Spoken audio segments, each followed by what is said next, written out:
Do I love you? Do I lust for you? Am I a sinner because I do the two? Can you let me know? Right now, please. Benita Applebone.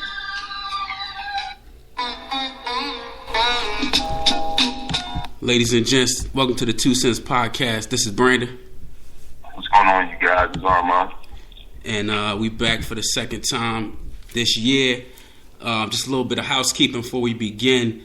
The Facebook page is definitely up. Go check us out on there. We post old episodes, new episodes. Twitter page is up at Sense Not Sense. SoundCloud, YouTube. You know, we out here in these digital streets, man.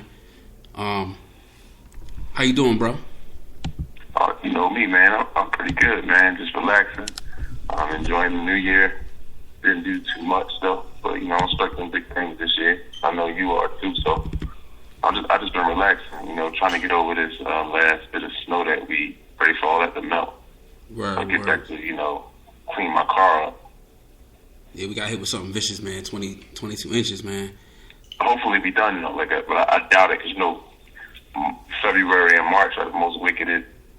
Winter months. So I know we're gonna get something else. I'm not looking forward to it, but Word. It is what it is. Definitely. You know what I mean? We want to start a beginning segment on the show before we even, get started with the episode. It's almost like a saying grace before you eat. And the segment's going to be called Today's Mathematics. So today's mathematics is just peace and patience. Peace controls your mind, body, and soul. And peace also alludes to patience.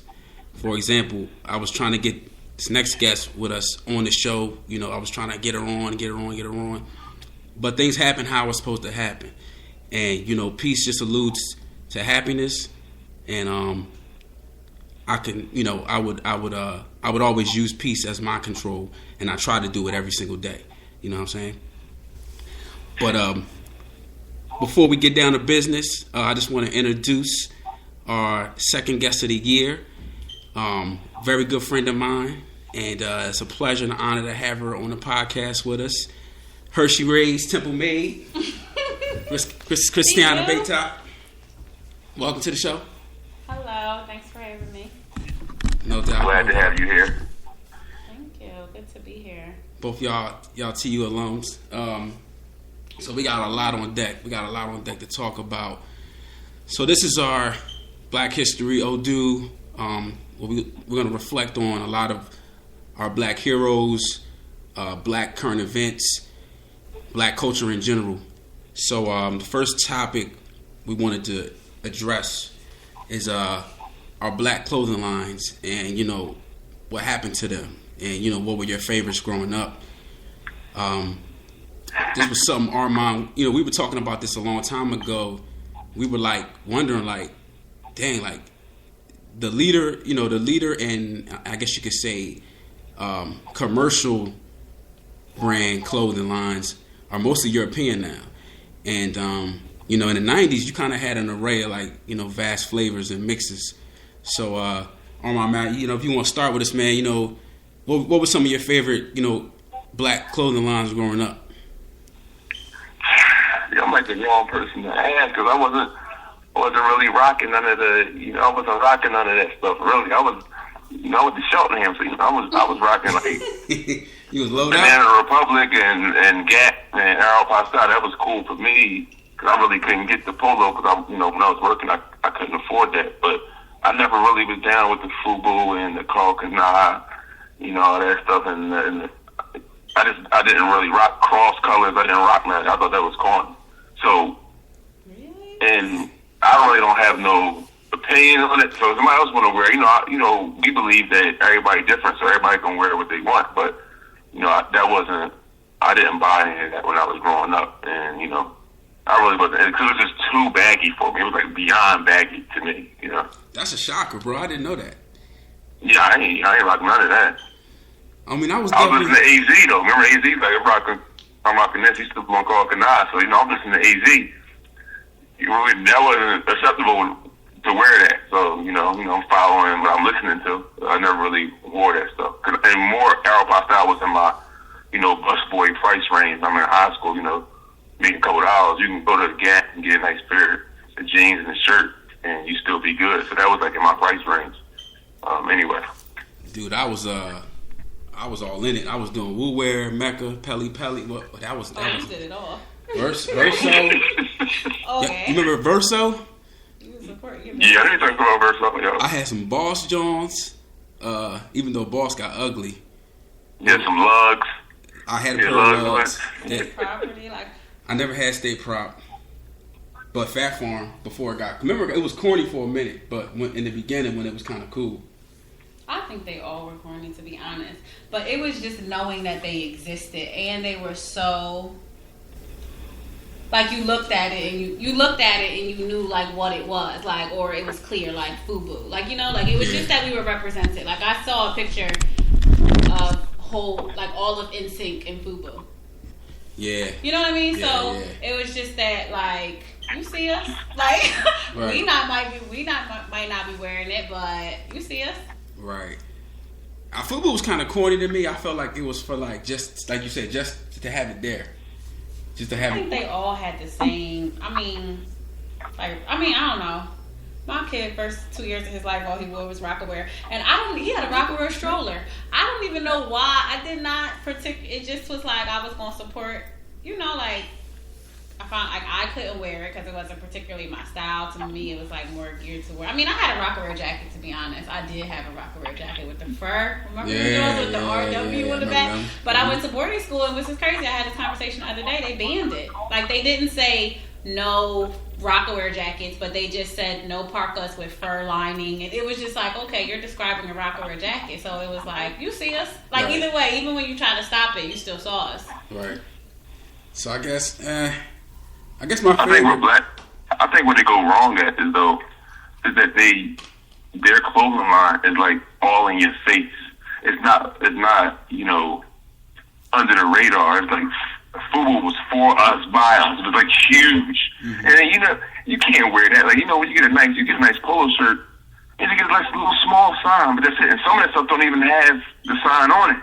And you just want something regular. And I think some stuff go out of style, like all those big signs and all those big like a big advertisement, unless you like Gucci or something. But I don't even like that stuff because it's too much advertisement. As I get older, I like stuff that's like more settled. I don't even know what I got on. As long as it look nice and it look clean, I'm more like that. And I think a lot of the black stuff was like really in your face, like they have a South big Pole. state property on the shirt. Like say state property right across. Like that's huge. You can wear that like 3 times. Yeah. I think the best one Polo though. look like that too, though. Yeah, Polo kind of, that was a trend, I think, Armand, in the 90s. The Polo had the big stuff where it says Polo Sport, Yeah, But that's true. I think the best one, and hands down, was Sean John. And I think, because I remember those, I can't front. The velours, those velours, Armand, you ain't rocking Sean John velour? Oh yeah, I rock Sean John, but I didn't really consider Sean John like, I thought he passed the black clothes. I think he was regular. Like, it was like he was black, but he was like in the mix with everybody else. Yeah, I mean, I thought like Lug and FUBU was like in a certain like only if you saw a white boy wearing FUBU, you like this dude like from Northeast or something. But if you see a white guy wearing Sean John, he could be from anywhere. It's just like, to me he crossed cultural lines with Sean John more than like FUBU or cross colors. So it's almost like you appreciate the blending in and not the standing out, whereas I more so appreciated the standing out of it. Like, it started to kind of like look like everything else. Like, and I mean, baggy to me was the style. So I can say like those clothes, like a lot of the lines were baggier, but that was kind of when it came out, that was the style. So that was like, no, Rocawear didn't have no skinny jeans because they just weren't out. But I just kind of appreciated that it was that. Even if it was something negative, it was still being talked about. Yeah. So my next question is like, what do y'all think?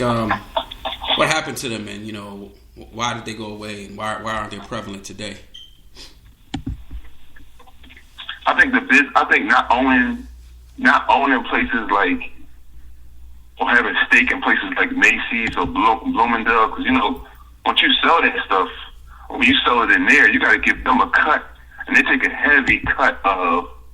I remember Dame Dad's talking about they take a heavy cut of your sales, so you don't really make that much money, but you got to have enough capital in your business to maintain selling it in all those stores and your store and still make profit. And I think a lot of those companies like No Limit Wear and I thought it couldn't sustain in that type of market, you know. And then people, fashion changed so much. Now everybody wear, you got guys that wear tights. Like, how can you compete with that? Like, now it's a whole nother lane that nobody gonna wear anything that's remotely baggy. Right. You know, I don't wear baggy clothes, but I don't wear tight clothes either. So it's like, it's a totally different generation that wears totally different clothes, you know. And polo stuff was really never trying to fit no culture. It was just like, it wasn't trying to fit a particular time. It was just the same polo shirt that if your granddad had a polo shirt and it's not messed up or dirty, you can rock it down. Because if he never messed it up or nothing, you could say he got a polo sweater. You can still pull that shirt out right now if he kept it clean and still rock it. No doubt. So the classicness of it. Yeah, I think that's a good point, man. I think too the music had something to do with it because that's what it was rooted in. And so I think when the message and the music changed, then I think that kind of affected the other stuff, the accessories that came along with the attached stuff to the music. So, you know, when you have, you know, Rockefeller comes Rockaware, Def Jam, Fat Farm, Wu-Tang, Wu-Wear, and so on and so on. So when those entities kind of fall, or like you said, Armand, the culture starts to shape in different ways, or everything connected to that starts to fall off as well sometimes. Right. I think it's because hip hop changed ultimately. Yeah, right. Like, and that was a part of hip hop. Right. And the whole culture has changed. Right.